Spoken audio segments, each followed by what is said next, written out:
As you already know, Taylor Swift released her new album, The Life of a Showgirl, on Friday last week, and she has officially responded to the backlash she's receiving, not from haters or normies, but her own fan base. A lot of the Swifties are undergoing some sort of like deprogramming. They're like unlearning their unconditional support for her. Not even they can defend this album. And here's what she had to say about that. The rule of show business is if it's the first week of my album release and you're saying either my name or my album title, you're helping. And art, I have a lot of respect for people's subjective opinions on art. I'm not the art police. It's like everybody is allowed to feel exactly how they want. And what our goal is as entertainers is to be a mirror. Oftentimes, an album is a really wild way to look at yourself. What you're going through in your life is going to affect whether you relate to the music that I'm putting out at any given moment.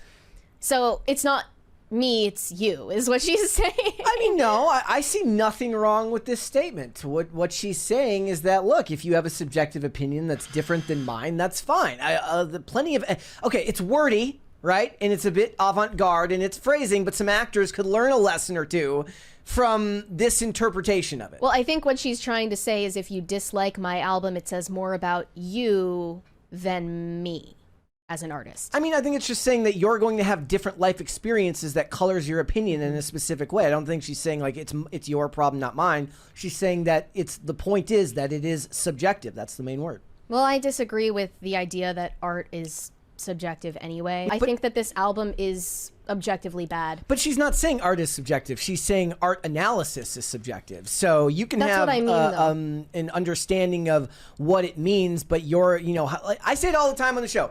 The mood I'm in when I go see a movie will absolutely color what I think. Yeah, that's what I mean, though. Like, if your analysis of a certain piece of art is, for instance, you think that the banana taped to the wall is beautiful, it's a masterpiece. You're wrong. You're objectively wrong if you think that. She says that's just my take. She says it's not that everybody. She says it's not like everybody is allowed to feel exactly how they want. It's like everybody is allowed to feel exactly how they want. She's giving you permission to dislike it for whatever reason you want. Okay, no one needed her permission, and... I mean, no, because these questions are getting asked because she's doing interviews. They're like, oh, look, it's the interviewer's job to ask her questions that might make her a little bit... if they're like we did last week, it's like, why are all the interviews these days so bad? Mm-hmm. Remember? It's like, it's your job as an interviewer if this album is getting a larger percentage of backlash than the other albums have gotten to at least ask the question, and she gave the exact right corporate answer. Some of the backlash, maybe even most of the backlash that she's getting is from people who ordinarily would be celebrating her. Some fans of hers, people in her target demographic, young women, and a lot of that backlash is because of the message they believe that this album is sending through her lyrics.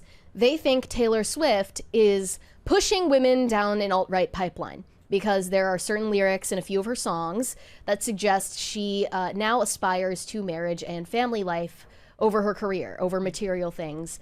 I pulled up a few of her songs to exemplify that. EV Magazine, of course, jumped on it, and they published these headlines. In The Life of a Showgirl, Taylor Swift fantasizes about a normal life and having kids. Another one says Taylor Swift dreams of the trad life in her newest album. I mean, even that is just, it's such a loaded word. I can't. It's an annoyingly loaded word that immediately gives people, especially people who don't share your views, it gives them the ick.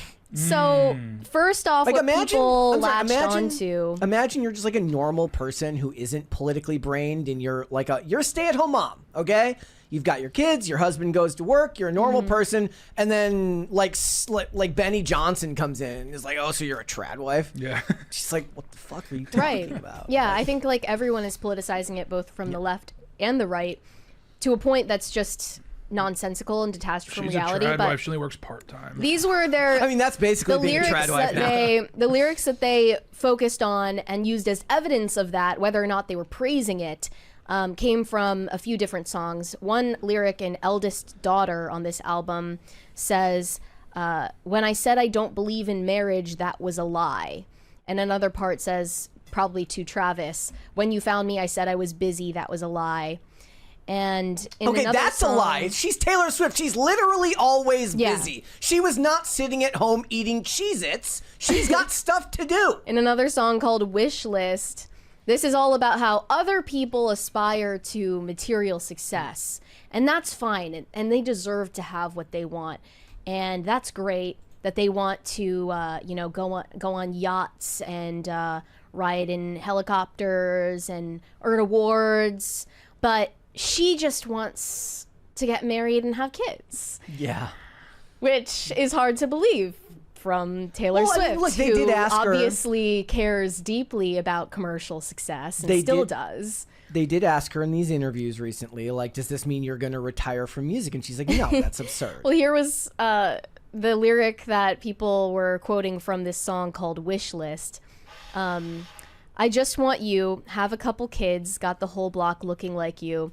We tell the world to leave us the F alone, and they do. Got me dreaming about a driveway with a basketball hoop. Boss up, settle down, got a wish list. And she's also making a backhanded comment in this song about people who aspire to have dogs and call them their children. Which is Doggos. odd coming from a woman who just last year proudly called herself a childless cat lady. Seems like a very dramatic turn, 180 on her self-identification. And, I'm not really interested in all of that. I don't really find the conversation about whether Taylor Swift is an aspiring trad wife interesting. I think she's just a normal person who planned on getting married anyway and planned on having a family anyway, and this is when it happened for her, and it's not political. I have a problem with other things in this album and the lyrics of a few of these songs.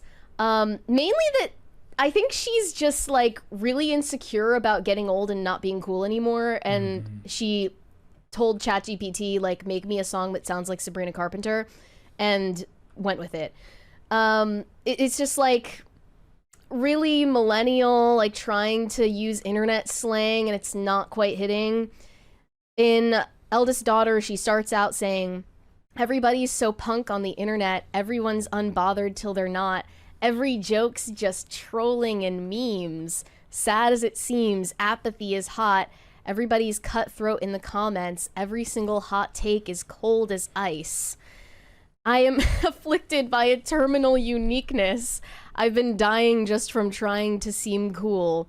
But I'm not a bad bitch, and this isn't savage. No one even says bad bitch anymore in 2025. No one says savage in 2025.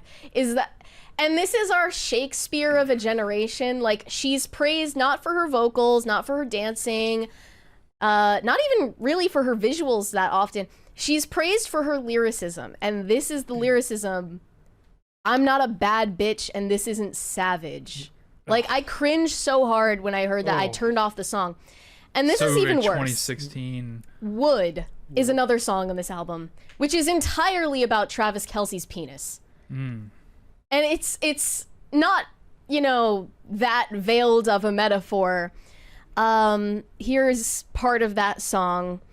All of that bitching, wishing on a falling star never did me any good. I ain't got to knock on wood.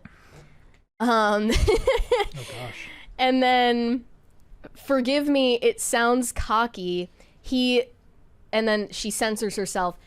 It says, he dickmatized me and opened my eyes. Okay, that Redwood is, tree, it ain't hard to see. His love was the key that opened my thighs. Girls, I don't need to catch the bouquet to know a hard rock is on the way. The curse on me was broken by your magic wand. And then gives a shout out to his podcast, New Heights of Manhood. I ain't gotta knock on wood. I don't think that somebody had to have told her to use the term dickmatize. But she didn't even own it and say dickmatize. She goes like, in the part where she would have said dick. Yeah. I mean, I guess thanks Taylor Swift for popularizing the term, because I've been saying that I've been using the word dickmatized for a while and nobody knows what I'm talking about. But here's the problem. No one believes Taylor Swift is horny. No one is ever going to believe that. She's known for her lack of sex appeal, and she's just one of those people that, despite on paper being sex symbol, this leggy blonde with a nice face, red lipstick, all of the things. She's not sexual. She will never be seen as sexual, and it's weird to insist on that. It's not something in this song. It's not something you can control. Right. It's something it's like when people used to use the word swag. It's like it's not tangible. It's something that's just is. No one believes that Taylor Swift is driven by sexual desires. It would be like if I was out here trying to act like really cool and unique and like special, but it's just like the pull for some people will always be that they're just kind of a normal person, and then they try to act differently. But this is like also, I'm trying to be raunchy because that's in right now, and my successor, Sabrina Carpenter, is having a lot of success in leaning into that sex appeal and writing lyrics about sex that are not that clever. Like Sabrina's new album has a song called House Tour. It's about her vagina. Okay, I have to like remain cool by making a song about sex, right? Like that's in right now. It's not organic. No, and it doesn't feel it's like not it to me, believable. I guess my point to yesterday was like her image to me, which is funny because, you know, being the uber capitalist that she is that I think to the average person, she thrives on the idea that she could still be a teenage girl writing lyrics in her bedroom, despite the fact that she'd be writing them on a multi-million-dollar tour bus or airplane that she owns. She has an image that kind of goes hand in hand with a sense of innocence. So, you know, the lyrics are never going to be something I'm going to critique because I can barely hear anyways. So, you know, songs are all vibes for me. As I said yesterday, I kind of snuck in my review of certain songs in the album. But most of it is like, you know, it's like when television shows on network TV tried to get spicy and you're like, can you not do that? But it's like, or no, it's like when I point out, so in, I can pair it back to television. So when they gave Tony and Ziva a spinoff on NCIS and they moved it to Paramount Plus, suddenly they're saying the F word a bunch. I'm like, I've never heard you guys say the F word in 12 seasons. Why are you saying the F word now? You just seem like some lame writer was like, it'll be cool if we swear more. Yeah. It just doesn't work. It's like the same cringe factor as like the scripts that James Gunn writes. It's like Reddit tier F-bombs being so is this about. Tumblr tier content for her? It's just cringy. That's all I'm saying. It's cringy, and it's not believable that it's actually from her. I think this is her trying to chase a trend and chase relevancy when she's being eclipsed by a new star. And Sabrina Carpenter even was featured on this album. Yep. As for the supposed cancellation of Taylor Swift, even though I have seen plenty of examples of young women criticizing her for her lyrics about family, I think that the only takeaway is that we're in a seriously we're in deep shit if people really start to believe that getting married and having kids is inherently conservative. It's not, and it's not a creates form a of dividing political line where there doesn't rebellion. need to be one. Yeah, they're liberals get married, like they do. They have kids. Most of my friends that are like the most liberal are all married with kids, and that's because they. Some of them became hyper political, but they got married and have kids before that ever happened because it was just the normal thing to do. Yeah, but yeah, just to punctuate this segment, I want to show a bit from this comedian named Charlene Kay, who predicted exactly how this album would sound to a T. Here we go. Because it all sounds the same. Wait. You want to sing a Taylor Swift song? I figured out the industry secret. Here's the formula. She starts every song in C. She goes, this is a verse that I'm singing in a major key.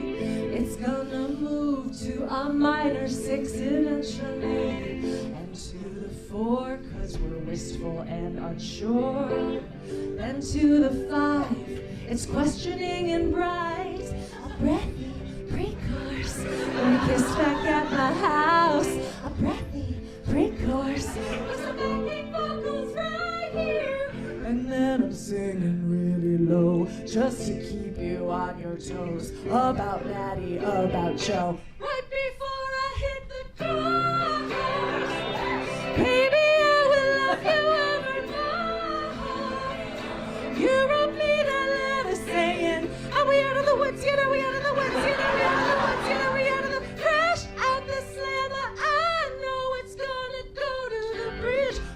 singing the bridge really fast, yeah. Closest thing I can get to rap it. And I'm singing the bridge really fast, yeah. Closest thing I can get to rap it. Sometimes I speak it just like this. Conversational just like your best friend. What's coming up next? You guessed it. We're going back to the core.